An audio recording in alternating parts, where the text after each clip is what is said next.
Sonra anladım bunlar hepsi ajanmış. Siz çocuklarınızı okutmayın. İnanmayan çocuklar herkes çocuğunu okusun. Yani bunu da ben 40 senedir farkına olmuşum. Yani sarıya bak o ileride adam çalışmıyor. Bir işkar yapmıyor. Hele git buna evinde ekmek var yok. Allah'ın selamı, rahmeti tüm izleyicilerimizin üzerine olsun. Kıymetli izleyenlerimiz, Tecrübe-i Hayat programı bu hafta bizleri Reşat ve Aziz amcaların evine götürdü.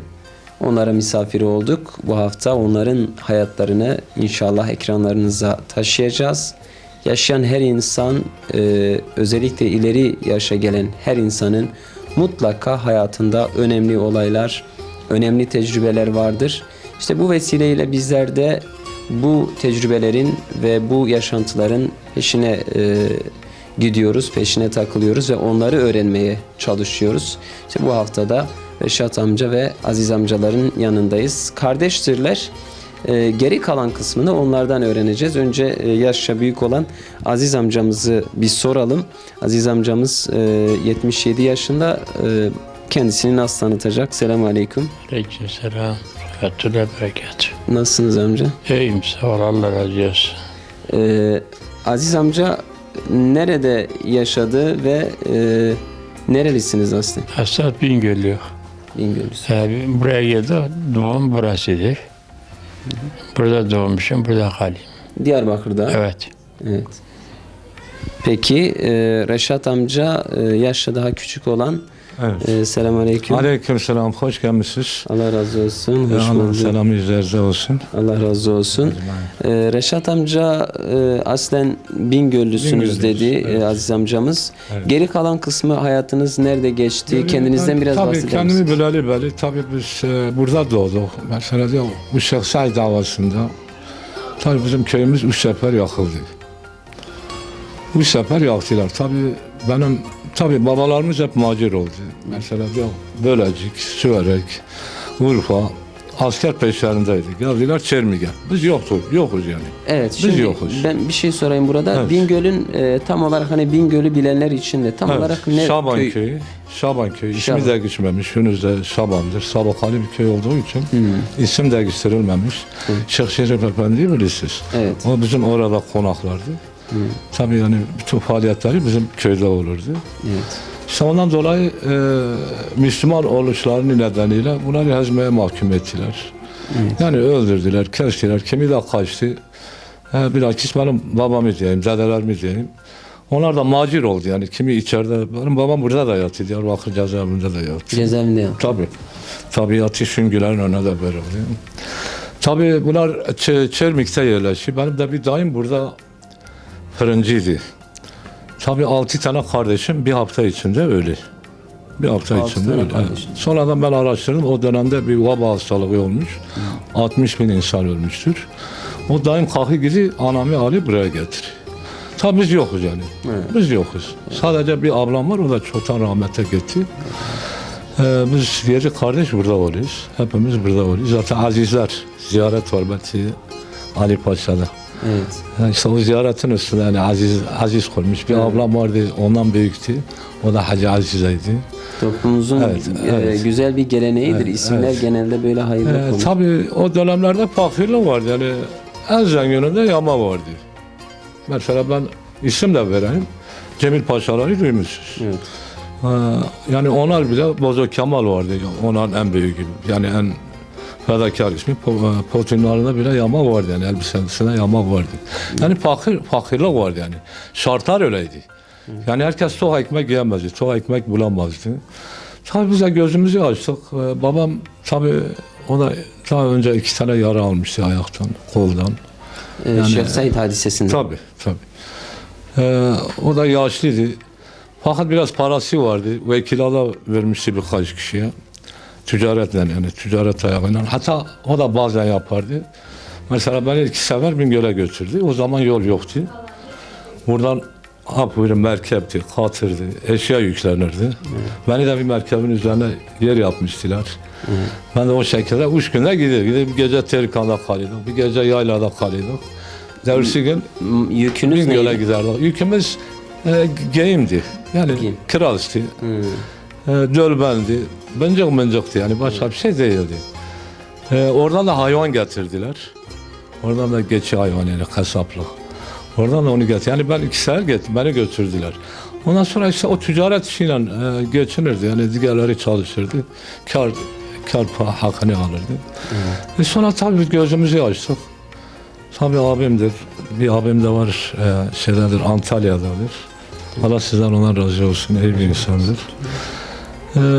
Biz de yani ticaret gözümüzü açtık mesela. Bu evcilikten sonradan şeye başladık. Esnaflığa başladık. Meligamete esnaftık. Yani iyi bir esnaftık. O zaman Diyarbakır nüfusu 27 bindi. 27. Sadece sürücüydü. Sürücülerle çoğu bölgeler bahçeydi. Mesela postaneden Darkapı'ya kadar bahçeydi. Bunları gördük zaten. Ondan sonra işte bu abim zaten ilk evlenen oldu. Evet. Evet. Peki babanız cezaevine girdi. Kaç sene kaldı? O 3-4 sene kaldı. 3-4 sene. Bir şey tutar yani ispat yok, bir şey yok. Hatırlıyor Zaten musunuz? keyfi Siz muameleydi. hayatta mıydınız? Tabii. O dönemde ben hayatta değilim. Birimiz de yoktu. O cezaevindeyken hiçbirimiz yoktu. Yani şu anda 5 sene sağız. Fakat o yoktu. Hiçbirimiz yoktu. Görmedik yani o diğer ölen abilerim. Onlar görmüştü. Onlar da rahmete gitti. Bir hafta içinde 6 sene demiştim. Rahmete gitti. Ondan sonra biz buraya yerleştik. İşte burada çalıştık. Esnaftık. Herkes bizi tanırdı. Yalnız tabii o dönemlerde herkes korku altındaydı. Yani böyle kimde cesak serbestlik vardı yoktu. Yani bir din iman bahsi olsaydı herkes korkmaya çalışırdı. Aman duymasınlar bizi götürürler. Sebebi neydi? Sebebi Müslüman olmaktı. Yani Müslümansan sen sana yaşama hakkı yok. Yani hep öyle olurdu. Çünkü o Kemalizm dönemi yani çok ağır şartlardı yani. Ünlü devri gene aynı. Biz Kemal'i görmedik tabii. Fakat ünlü devrini gördük. Yani hatta bir seferinde dediler Kur'an-ı Kerimleri topluyorlar. O abim Antalya'daki abim babam dedi ben çok ufaktım. Dedi oğlum o Kur'an-ı Kerim'i sağlayın. Eski evler bilirsiniz hep topraklı evlerdi. Bir de log vardı. Logları bilmem gördünüz görmez yuvarlak taş yağmur yağdığı zaman yani damla ahmasın diye. Damın üstünde. Damın üstünde. Evet. Kur'an-ı Kerim'i götürüp o loğun bir de birkaç tane taş götürdüler. O Kur'an-ı Kerim'i sağladılar. Yani şartlar çok ağırdı. Yani Müslüman olmak çok büyük bir suçtu. Her taraftan olan adamlarıydı, göçmenlerdi, macirlardı. Ne bileyim yani ifade bir şeyde seni götürdüler. Yani ne uğrayacağını da bilmezdin. Yani Kürtçe bilmemen bile büyük bir suçtu. Peki Kürtçe bilmemen büyük bir suçtu. Evet, o zaman idam edilenler de var. şu anda da mesela güncel bir konudur. İşte Kürtçe dil tartışmaları şu bu siyasetin işin siyaset kısmını sormuyoruz size. Ama o zamanlar bir resmi işiniz oldu mu çok fazla Türkçe'de bilinmiyor. Hani Doğru. nasıl hallediyordunuz ya da böyle bir olay yaşadınız mı? Şimdi, Kürtçe konuştuğun için başına şu geldi ya da şahit oldun mu? Şimdi zaten iyi ki bunu söyledin. Maalesef kimse korkuyordu Kürtçe konuşuyor. Yani adam Türkçe bilmedi konuşan dedi ben Türk'tür. Ya arkadaş sen Türk değilsin. Sen Kürtsün yoksa Zazasın. Çünkü baskı vardı. Müthiş bir korku vardı. Yani kimse kesinlikle Kürt olduğunu kabul etmedi. Yani ben bunu yaşadım, gördüm yani büyüdüm içinde. Yani buna karşı inan ki çok sefer duyarlı da ettim, yapmayın bunu etmeyin. Allah bizi ne yaratmışsa oyuz yani. Yeter ki ırkçı milliyetçi olmayalım, insan olalım. Yani ben bunu çok insanlarla konuşmuşum. Yani çok uğraşla vermişim. Fakat bu baskılar vardı. Çok baskılar vardı, gayet baskılar vardı. Ondan sonra dedim ya yalnız insanlık vardı. İnsanlar sebecandı, birbirine bağlıydı. Yani arkadaşınsa senin için ölürdü, öldürürdü. Yani ayağın taşa değseydi o dönemde ne elektrik vardı ne zaten bir şey yoktu yani. Fakat herkes toplanırdı. Evet. Yani insani olarak herkes bir araya gelirdi. Yani Hal hatırı sorardı. köylerde Yani biliyoruz evet. bu mesela akşam bir yerlerde toplanırlar, konuşurlar. Her ne kadar elektrik olmasa da böyle sohbetler Doğru. olur. Şehirde de var mıydı bu? Daha güzeli vardı. Mesela Nevşehir'de Evet. gece yani biz aktivitemiz. kendi ailemiz. Çünkü belirli bir aile olduğu için. Evet. Yani çizgiden çıkmadığı için. Ben bunu da söyleyeyim. Yani biz senelerce odanın içinde yatmadık.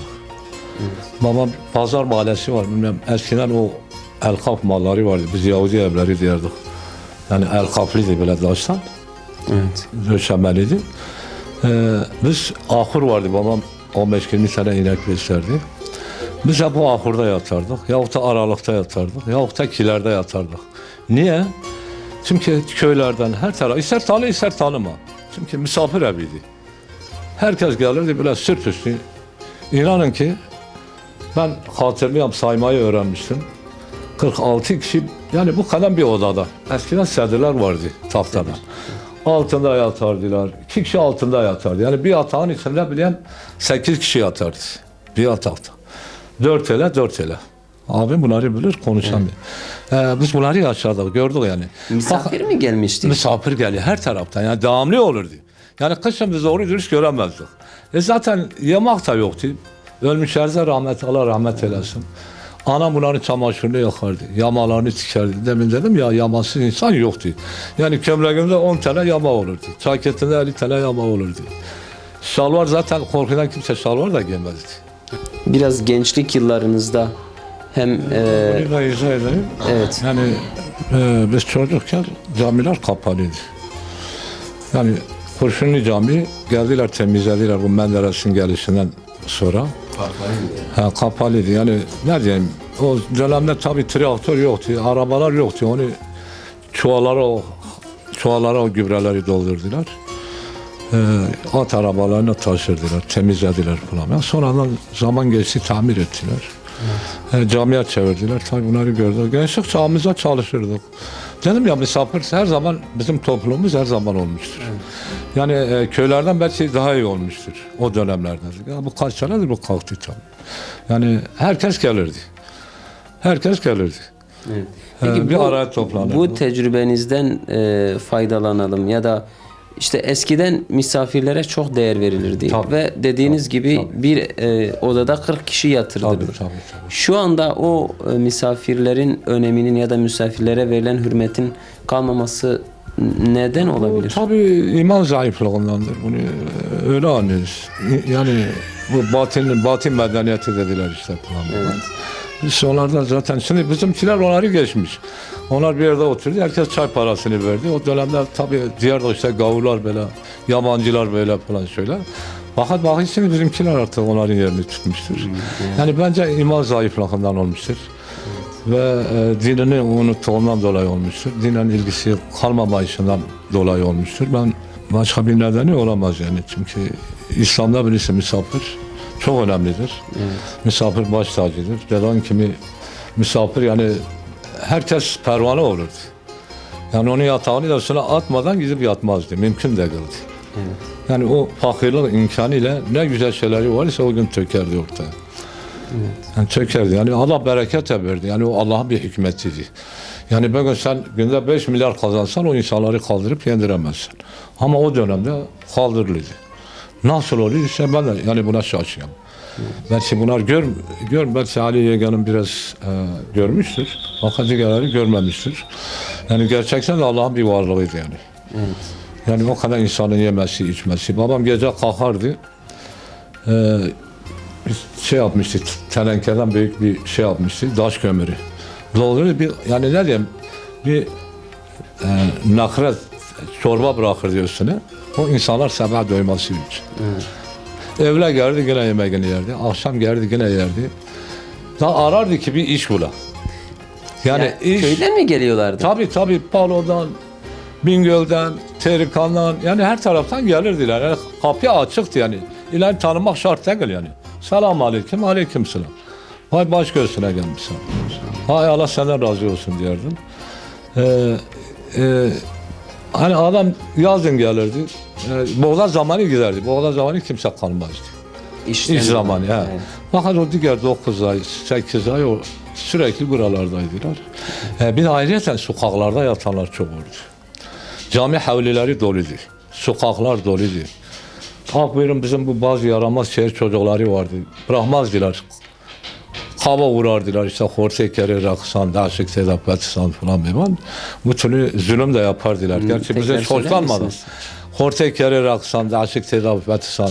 Yani karpuz kabuğu atardılar o zavallara, o camilerde yatanlar. Yani bugün de çok bir belirli aileler. Yani beyler, ağalar olmuş insanlar. Zengin olmuş insanların babaları, dedeler yani. Bilirsin, bir Rus ajanı güzel anlatıyordu. Ben hiç dayak yemedim. Diyarbakır'da dayak yedim. Bunu duymadınız. Onun romanı da var. Evet. Tabii ki ben Ulu Cami'de işte herkes yatıyor. Ben de gideyim işlerinde yatıyorum. İşte rapor. Benim işim karım rapordur. Tabii siz Badin Çavuş'u görmediniz. Hayır. O da rahmete geçti 10 sene evvel. Hoş bir adamdı ama ağaydı tabii. Ağa oğlu olduğu için o da belediyede çavuştu yani. İstediğini söktürüydü yani. Şimdi tabii bu da artık o kömür kaçakçılarından kömür bir koparıyor ne falan bir var. Tabii ki bunu eve gönderen tesadüfen o Rus ajanına rast geliyor. Bir kalk bu çuval kömürü götür. Ya işte ben yokum gelip bilmem ne falan bir var. Şimdi bunu Rus ajanı anlat. Evet. Dedim ben böyle demem lan aldı beni tekmik tokat o çuvalı sırtıma verdi önüne attı. İşte dedim, ben dünyayı her tarafı gezdim. Bir yerde dayak görmedim fakat Diyarbakır'da o dayağı gördüm. Yani öyle bir fakirlik vardı, öyle imkansızlıklar vardı. Fakat tabii bu rızkı veren Allah isti. Yani o yazın gelip bir ay çalışmak, o da güzel diye biz erk diyardık. Yani bu Çeltük. Erk, Kürtçedir gerçi, Zazaçadır. Güzel değil, yani çalışırlar, 3-5 kuruş para alırdı, işte biraz kiraz mıras alırdı, çoluk çocuğuna götürmek için. Yani bu imkansızlıklar hep de olmuştur. Yani millet fakir, fakat gönlü gözü toktu. Herkesin ekmeği vardı. Bilakis bizim bölgede ağa yok. Fakat herkes evin ağasıdır. Hatta ben bunu da diyebilirim.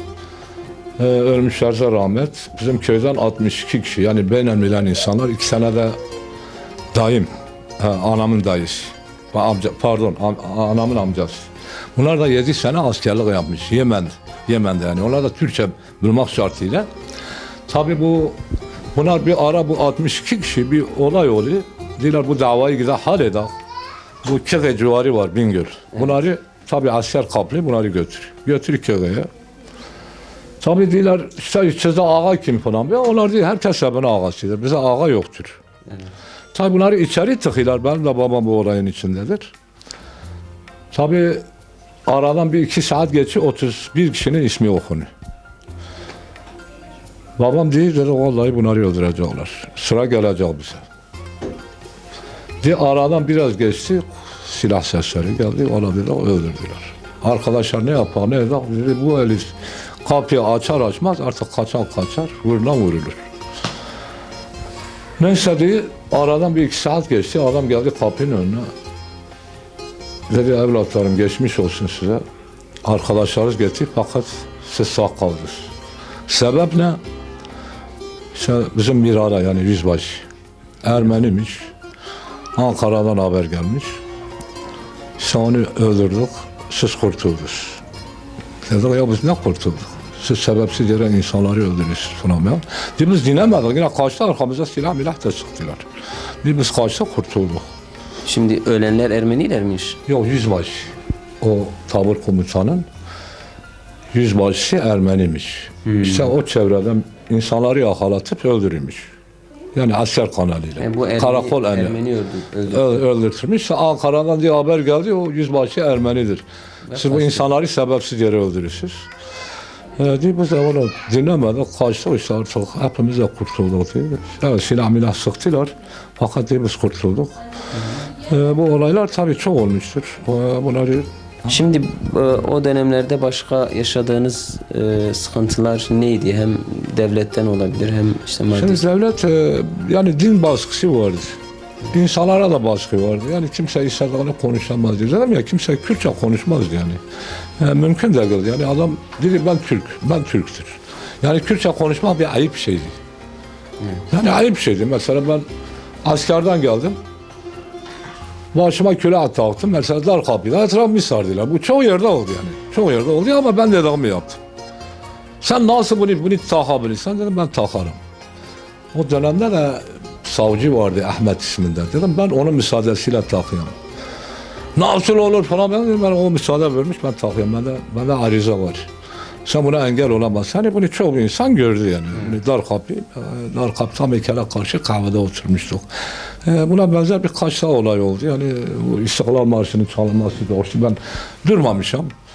İşte falan ben demişim durmuyorum. Siz beklemem falan ben. Çünkü yanlış yoldasın. İstiklal Marşı meselesi. Yani İstiklal Marşı dar kapıda çalındığı zaman herkes duracaktı.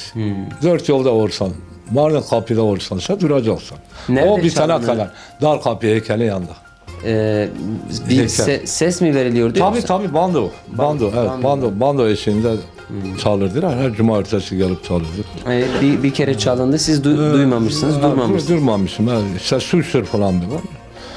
Demişim suçmuş. O bana bağmış. Ben onlara bağmışım. Çekip gitmişim doğrusu. Külah meselesi ne oldu? Külah meselesi öyle kaldı. Dedi, o savcıya da Allah belasını versin falan bir var. Çektiler gittiler.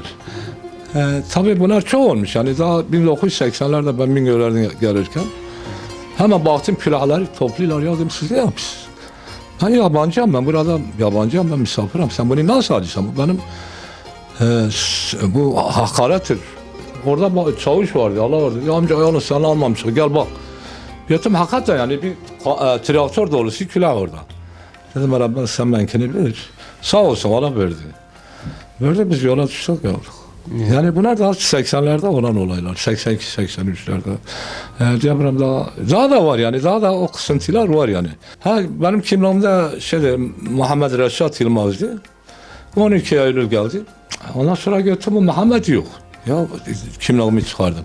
Ya niye yok dedi işte valla yanlışlık olmuş. Emir öyleymiş falan. Öyle gitti yani.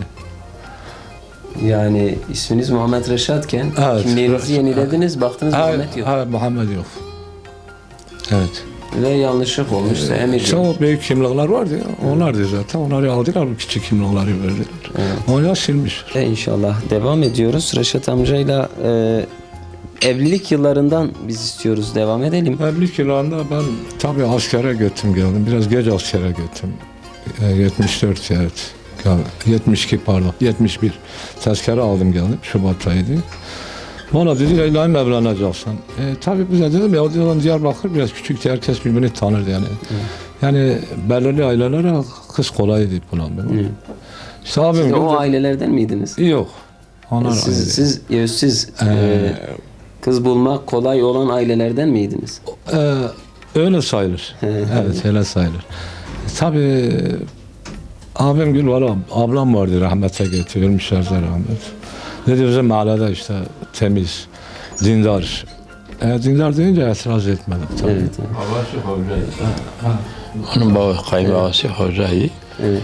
Kızı buldu, gitti oraya istedi, en yakada verdi. O zamanın adabı neydi? Bir kız istenirken neye dikkat edilirdi? İşte diyorlar ki Allah'ın emriyle kızın vereceksin falan kese. Hemen kayınbabası dedi, verdim kızı verdim gitti. Evet. He. Yani kız nasıl olmalı diyordunuz? Yani dindar olmalı. Dindardı. He. Zengin olmalılar. Dindar, yok dindardı. Dindardı. Bize verdi, bir tanıdı verdi. Evet. Evet. O dönemleri değilsin. Tabii o dönemde yani öyle mal mülk aranmaz diye. Herkes namuslu insan arardı.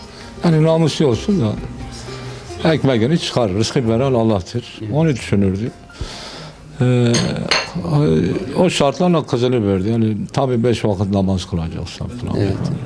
Şartlar buydu yani. Şartlar buydu. Ya. Zaten ceyiz yoktu. Ceyiz bir sandıktı.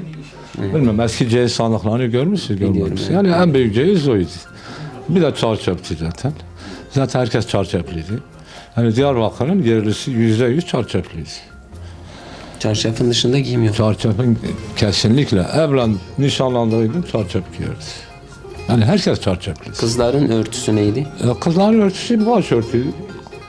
Başörtüydü fakat nişanlandığı gün çarçöpü giyer. Nişanlandığı gün Evet, çarşaf alınır ve çarşaf. Evet, çarşaf. Zaten birinci şeyi de çarşaftı.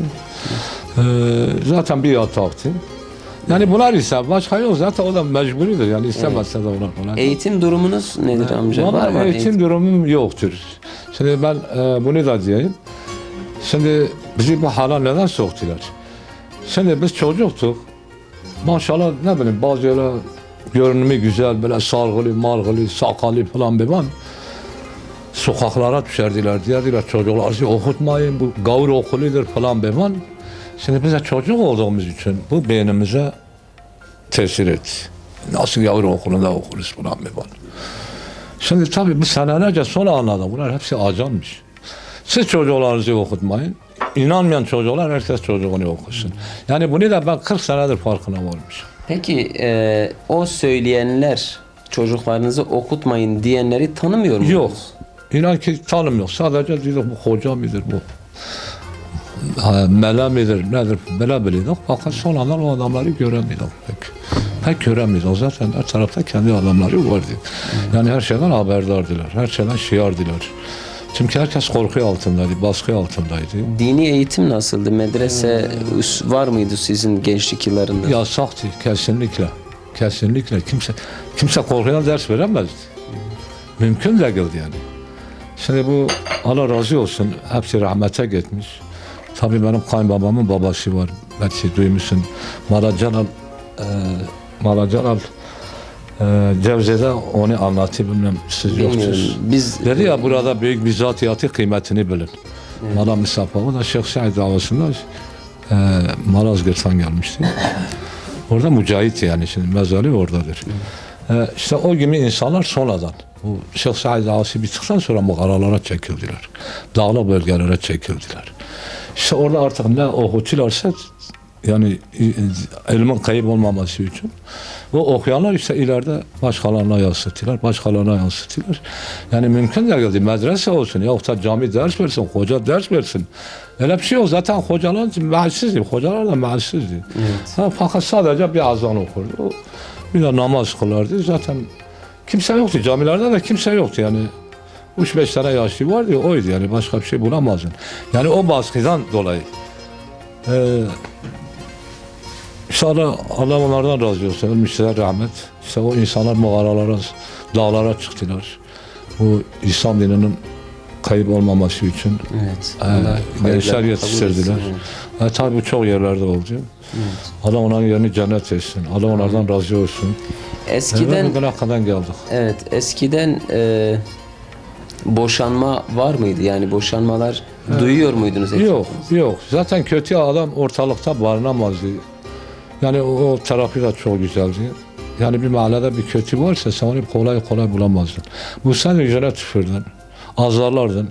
Sen ortalıkta gelsen falan ben. Onun yeri şuydu. Sabah kalkardılar. Tabii bu sigorta hastanesi var bilirsiniz. Evet. Orası çukurdu, kayalıktı. Yazın giderler gününü oralarda bir de yeni kapı bahçelerine inerdiler. Hep ağaçlıktı yani. Yazın ortasında güneş görmezdin. Günü orada gün ederdiler. Gece karanlıkta gelip evde yatardılar. Yani toplumda gezemezdiler.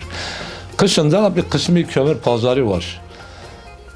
Bir kısım orada kalırdı. Bir kısmı da emek sineması var. Orası çukurdu, eski yapıydı.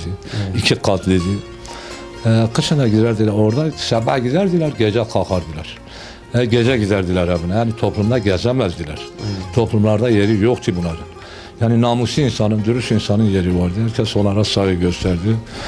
Yani bunları gördük fakat bence o günü ben gene tercih ederim. Çünkü söz vardı. Her şeyden önce söz vardı. Yani insanlar birbirine güvenirdi.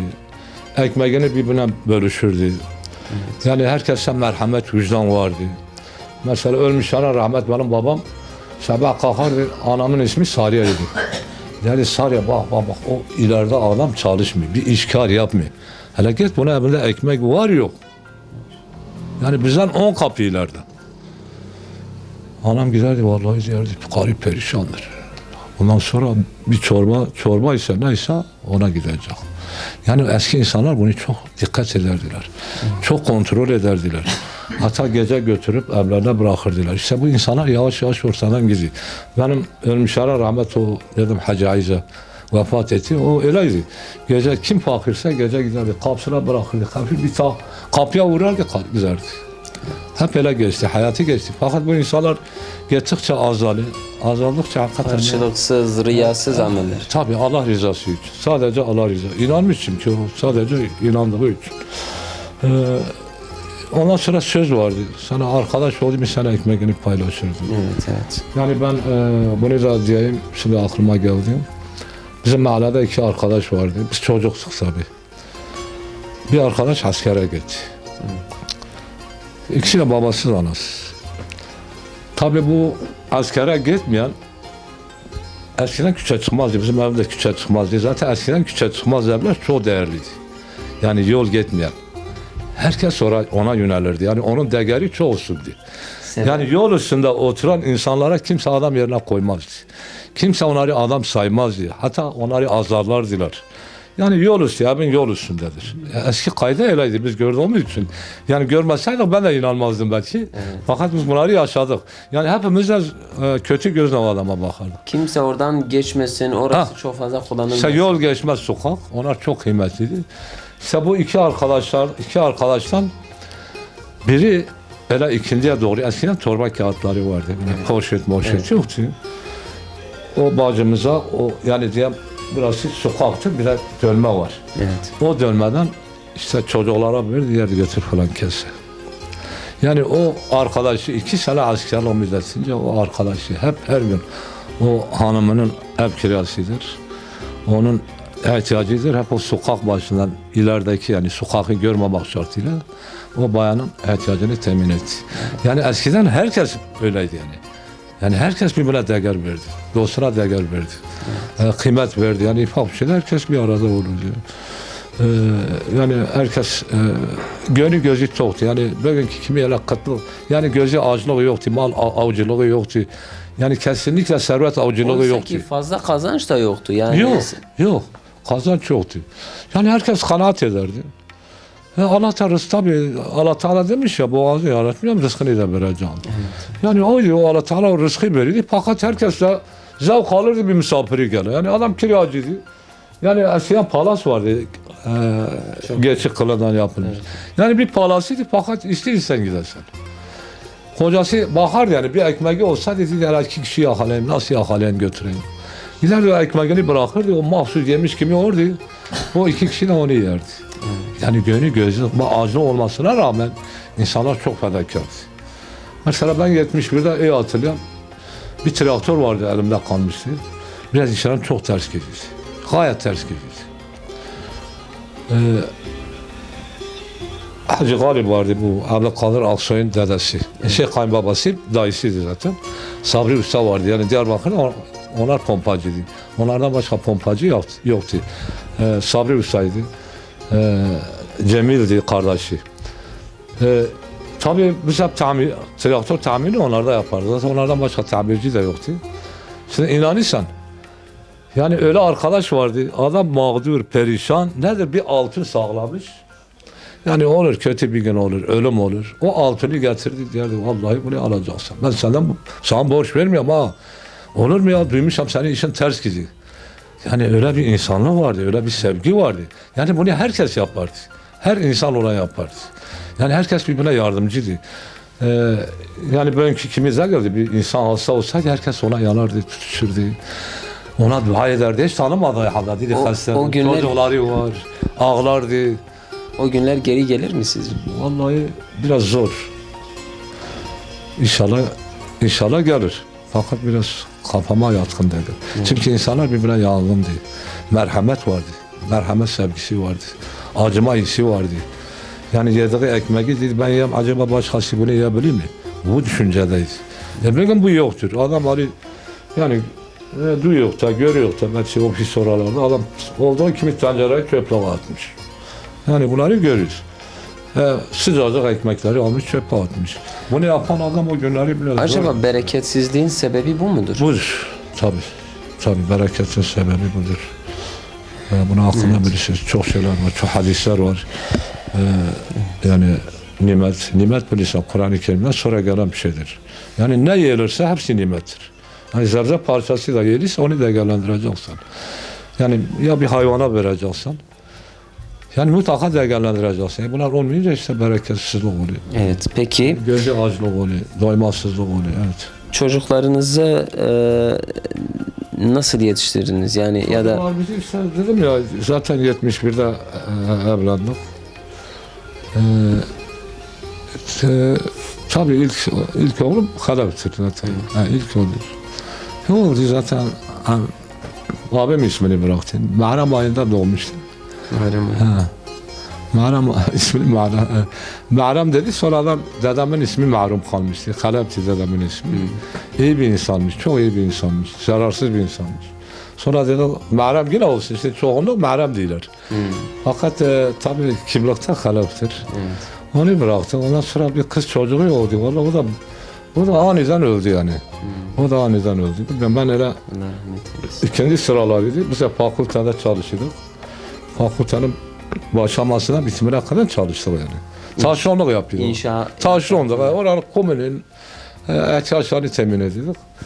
Hatta ben Kaç yıllarıydı? o 71'di. 69'da temel atıldı. Onurlar yaptı. 71'de Cemil Özgür aldı. Zaten eskiden hangi büyük firmalar gelse gelir bizi buluyorlar. Çünkü demek yaptığımız işler adamlar memnun diye adresi bize verirdiler. Allah razı olsun. Biz yüzlerce kişi götürüp çalıştırdık. Yani herkes faydalanıyordu. İşte o kız çocuğumla zaten ikinci de öyle. Öyle bağım bakı. Ben öyle gideceğim. Ben de o sene biraz bostan ekmiştim orada. Öyle zevkçu. Fakültenin aşağı kesiminde. Gittim neyse valla arkam sıra bir yere gelip var. Kadir baktım koşu geliyor. Ulan oğlum hayırdır dedi. Valla ben de namaz evde salmıştım, namaz kılıyordum ikindi namazını. Dedi valla dayı çocuk olmuş. Dedi ölmüş. Hala bir namazımızı kıla ondan sonra gidelim falan dedi. Şimdi ameliyat olmuş, bir gün ameliyat olmuş o yeganım. Kaç yaşındaydı çocuk? Valla 8 aylıktı ya. 8 aylık. İnşallah. Ondan sonra Cemal doğdu. Evet. Onların eğitimini nasıl yaptınız? Hem dini Vallahi biz zaten eskiden beri dini eğitime meraklıyız. Zaten amacımız odur. Zaten eskiden hep insanlar öyle düşünür. İşte bugün üzülün bakayım çoğu İmam Hatip'ten kaç. Dini okullardan kaçıyor. Bazı şeyler diyor adam diyor ben göndermiyorum falan bir ben. Sözde babası iyi bir Müslümandı. Yani bunlara çok üzülüyoruz. Fakat tabii bizim gibi aileler zaten tek amacı dinini öğrensin. Yani Müslüman bir çocuk olsun. Din dinayetini bilsin. Artık hoca oluyor, o bilir, tüccar oluyor, o bilir. Yeter ki dinini öğrensin. Bu şekilde onu zaten İmam Hatip'e gönderdik. Çok başarılıydı. İlkokulda zaten burada okul yoktu. Kalktık kendi mahalle aramızda ilkokulu kurduk, kiraladık. Kendi aramızda kirayı verdik, okul kirasını.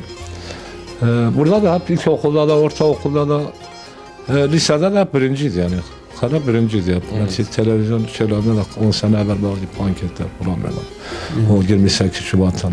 İşte okul birincileri falan. Ben orada da gördüm, televizyonda da gördüm. Yani hep kırmızı kurdala verdiler sana. Evet. Çalışkan bir insandı. Ondan sonra bu üniversiteye müracaat etti. Tabii kazandı. Tabii kazanınca bu birinci aşamayı yüksek bir puan alınca bu bazı okullar bu layık okullar Bilkent'tir nedir? Evet. Bunlar işte bazı dosyalar, bazı kitaplar gönderdi. İşte gel bize oku. A'dan Z'ye kadar masraflarını biz karşılarız. Puan durumu yüksek ya. Evet. Dedim oğlum halam ne düşünüyorsun? Dedim ama bunlar yaramaz bizi götürüp dinsizliğe hizmet ettirecekler. Evet. Dedim aferin. Ne acı ki ben bunu çok insana sordum. Çok iyi Müslümanlara sordum. Ya Allah, abi ver falan be. Ulan dedim yazık sağ ol. Onun çocuklarımız hep Demirel kimi yahut Erdal Ünlü kimi masum mu yaşasın? Ama biz Müslümanız. Kurye ekmek yiyoruz. Çocuğumuzu kendi başına okutuyor. Sonra abim dedi valla bizden bir doktor çıksın falan be. Yani ben karışmam ama hayata kimseye karışmam. Yani o insan neyi seviyorsa, neyi okuysa diyeyim onu okusun. Çünkü belki ileride faydalı olur. Valla dedim, çağırdım dedim, oğlum hadi çevirin, hemen hadi bir doktor olsun. Dedim özüne artık başvurdu, onu da tabii bırakmadılar okuya. Niye? İçeri attılar, 7 sene içeride yattı. O 3. 4. yakalanmasıydı. İşte inancından dolayı, namaz kıldığından dolayı.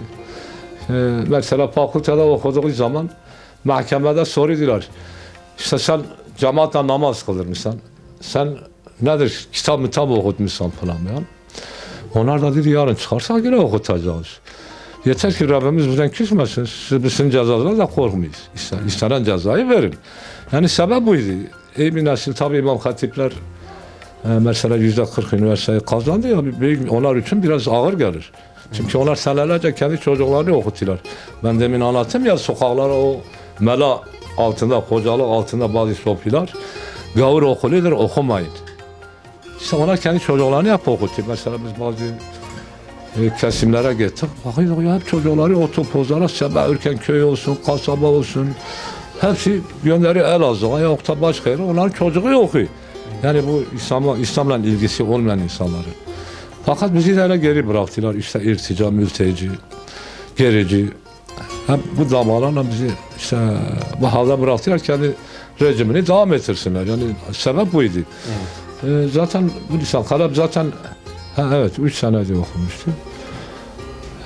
Son 3. sene galiba bir 2 ay kalmıştı. Çıktığı zaman o 2 ay mesela bir sınav önüne atabilirdiler. Yani kazanabilirdi. O bir senesini de yediler. Biraz doğrusu morali bozuldu. Dedi baba, ben niyeti kötüleyeceğim falan. Ben dedim yok oğlum. Ya oğlum, bunların amacı da odur zaten. Evet. Ahire geçti, işte o okulunu bitirdi. Tabii şimdi devlet iş vermiyor. Resmiyet işi yok zaten. Evet. Hatta çalıştığı yerlerde de işte yok efendim, senin telefonların çok geliyor. Sen çok insan geliyor seni görüyor. Ya bu laf mıdır ya? Adam anası, babası kaçta, anası kaçta, çocuğu kaçta, tabii gelip başvuracak, telefon edecek. Ya da arkadaşıdır, dostudur, telefon edecek. İşte bu bahanelerle devamlı işte suç bulmak niyetinde. Evet, bu kadar çocuk büyütüp yetiştiren bir baba olarak bu zamanın anne babalarına ne tavsiye edebilirsiniz? Ana babalara her zaman değil. Zaten bizim tek prensibimiz budur. Bak çocuğu olur olmaz ona Allah kelimesini kulağına sürekli üfleyin. Allah'ın yolunu ona anlatın. Mümkün oluncaya kadar artık medreseye verirsen, İmam Hatip'e gönderirsen. Çünkü Allah Teala demiş en büyük servet çocuğun dinini ve ahlakı verirsen. Yani bunlar yoksa bu çocuk fakirdir. Dünya geçicidir. Yok bilmem doktor olsun, biz o kesinlikle o hevesli olmamışız yani. Allah şahittir. Buna karşıyız yani, çoğu da bunu düşünüyor. Diyor başta adam ol hele. Çocuğun dinini öğret, imanını öğret, insan oluşunu öğret. Ondan sonra o diğeri Allah ne yapmışsa zaten olacak. Bu benim senin elinde de, yani biz bunu öneriyoruz. Zaten bu da yüksek puan aldı. Tabii biraz o dönemlerde biraz bu alçaklar yani ne diyeyim, bizi biraz fazla sıkıştırdılar. Evet. Yani öyle oldu ya, evimize misafir kesilmedi, misafir evimize gelmedi. Yok kamera var, yok işte devamlı izliler falan ya o dönemde, o halefin döneminde. Bu da dedi baba bana öğretmenliği yok yani. O da gitti öğretmen oldu zaten, tanışıksınız bilirsiniz. Şimdi bir amcaya tekrar dönelim, bir soru daha ona soralım. 76 yaşındaydı değil mi amca? 77 yaşında. Peki bu son yıllarınız nasıl geçiyor? Biraz rahatsızsınız galiba. Valla iyiydi. Rahat da çok çalışıyordu, idaremiz oldu, emekliyim. Evet. Şimdi bu 3 senedir hasta olmuşum. Evet, Allah şifa. Tecrübe ve Evet. Peki 77 yıl yaşadınız. Hayattan ne anladınız? Hayat bir şey size ne? anlamadı. Bir şey anlaşılmıyor. Bugün ne görmüş o bugün görmüş. Bugündür. Hayvanım. Evet. 77 sene ne hatırımıza geliyor ne bir şey geliyor. Evet. Günleriniz nasıl geçiyor? İyidir Allah'a çok şükür evde. Evet. Böyle oturuyorum. 3 senedir böyle oturuyorum. Bir şey gitmemişim. Evet. Allah-u Teala hayırlı şifalar versin. Allah razı Hem, olsun, sağ ol. izleyicilerimizden de Allah ricamızdır. razı olsun. Amcamıza duanızı eksik etmeyin. Götürdü beni hastane. Evet. Şey muayene ettiler, şey ettiler. Çekte geldi. Evet. Allah-u Teala hayırlı şifalar versin. Allah kefaret razı olsun. etsin. Sağ ol. Allah razı olsun. Evet, Reşat amca artık programımızı yavaş yavaş bitireceğiz. Evet. Size de soralım, bu 67 yılda ne anladınız hayattan? Vallahi biliyorum şu andır. Yani bu kısa ömürlerden hiçbir şey anlayamaz. Birisinde Aleyhisselam 950 sene yaşamış. Tabii Ezrail Aleyhisselam gelip yani ne anladım? Vallahi bir şey anlamadım. 950 seneden bir şey anlamamış. Yani biz bu kısaca ömürden ne anlayacağız ki? Mümkün değil. Yani Allah için yapılan şeyler güzeldir. Yani o olursa iptal edilir. Yani ben şahsen bazen öyle yani hasta olmuşam, yani, komalı olmuşam. Sadece iyilikler yapmışamsa ona gurur duymuşam. Eğer kötü bir şey yapmışamsa yani kendimden nefret etmişim. Yani bunu bileyim. Bunu Ben de duyayım. onu soracaktım. Geriye dönüp baktığınızda iyi ki şunları yaptım dediğiniz neler var? Vallahi zaten iyi bir şeylerimiz yok da fakat bir var yani hiç boş durmamışız. Yani Allah şahittir. Hep dinimizi savunmuşuz. Yani kim oluyor olsun. Yani dinimiz için kötü de olmuşuz. Kavga da etmişiz. Yani Allah yardım etmiş. İnan ki Allah yardım etmiş. Yani öyle şeylere kendimizi atmışız ki zerre kadar bize miskal bir şey olmamış. Maalesef onlar kendine utanmış. Onlar bize boynu bükük kalmış. Yani demek ki Allah için olursa kimse insana bir şey yapamaz. Fakat valla dünya için olursa, menfaat çıkar için olursa onları da gördük yani ne hale geldiler falan. Akşam ezanının sesini de duyuyoruz artık. Hadi canım. Bitireceğiz. Şimdi son olarak bu yaşlı diyebileceğimiz bu son yıllarınız nasıl geçiyor? Günleriniz nasıl geçiyor? Vallahi boşuz tabii. Boş geziyiz. Zaman da geçiyor yani. Şimdi biz çocukken zaman geçmedi.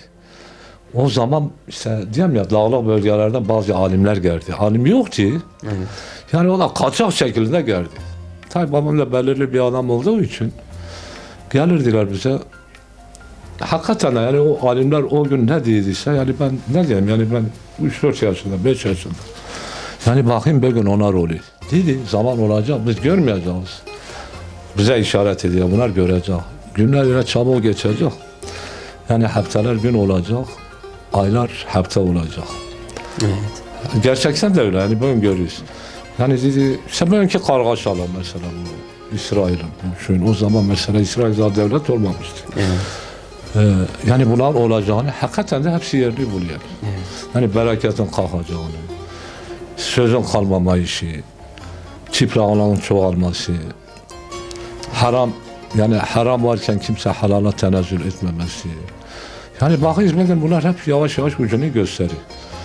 Tabi burada artık büyük şeyler de olacak onun anlattığına göre. Büyük şeyler de olacak ama tabi yine Allah bilir. Evet paşam. Allah Teala razı olsun size. Allah sizden de razı olsun. Başım gözüm üstüne gelmesin. Hakkınızı helal etmek Rica lazım. ederim. Size hakkınızı helal edin. Şeref verdiniz. Allah Ne razı demek olsun. Teşekkür ediyoruz. Allah razı olsun. Sağ ol. hocam. Allah razı olsun sizden. Tekrardan Allah hayırlı işler Amin. versin. Allah razı olsun. Sağ ol. Allah razı olsun. Teşekkür ediyoruz. Çok sağ olun.